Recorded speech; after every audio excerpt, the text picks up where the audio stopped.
You both discuss the ways in which the borders of the West have been porous over time, and there's been a kind of constant interaction between the West and various global influences. Could you talk about how that plays out in the book? Absolutely. It plays out from the very beginning. The book begins after an introduction to a very earliest history of human settlement with Homer in the 8th century, producing this magnificent epic which lays out a kind of pantheon of gods and describes their relations with humans and offers a picture of a warrior society. Well, the Greeks do not invent either writing, which they learned from the Phoenicians, though they adapt it.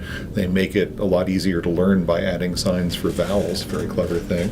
But and writing does really spread among Greeks, all the way down to quite low levels of society. So Greek potters sign their pots. Greek mercenary warriors sign their names as graffiti in Egypt. So they take writing and they do something with it. And they also get from the ancient Near East this vision of an elaborate pantheon of gods and of great works that talk about those gods and their relation to humanity, like the Epic of Gilgamesh, created and adapted in many different ways in the second millennium, long before Homer. So from the very start, the Westerners learn from people who are living in a very different kind of civilization, larger, older, imperial civilizations.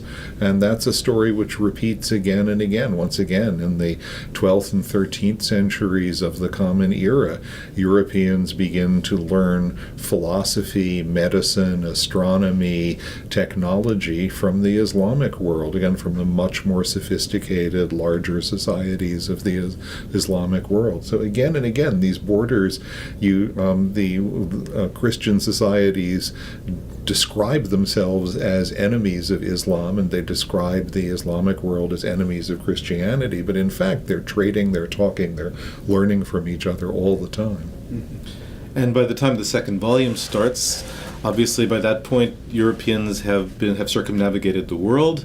They have founded colonies they have founded colonies in South America and in North America. They're beginning to explore the Western Hemisphere, and very quickly they are becoming to see the enormous advantage for themselves that can be gotten from that. So already in the 16th century, as Tony shows, one of the crucial things that happens is they start bringing these huge amounts of precious metals in from the Americas into Europe. It has enormously destabilizing effects, enormously important effects in Europe. And then over the course of the 17th and then into the 18th centuries, patterns of trade develop, particularly with the Americas but also with the entire world, based increasingly on slave labor. So that the Europeans are managing this horrific system whereby slaves are transported from Africa to the Americas, and then it generates these slave labor generates these what turn out to be these immensely profitable cash crops, which drive to a very large extent the expansion of the European economy. So from then on, we speak about globalization. We think of this as something that really begins in our own age. Of course, it doesn't. It has a history too. It goes back to the beginning of time in many ways in Europe. It goes back certainly to the beginning of the Common Era and well before. But there is a constant acceleration, a kind of exponential acceleration that happens throughout the modern period. Certainly from the 17th century to the present day, you can see at every stage of the second volume more and more intense interactions with the rest of the world.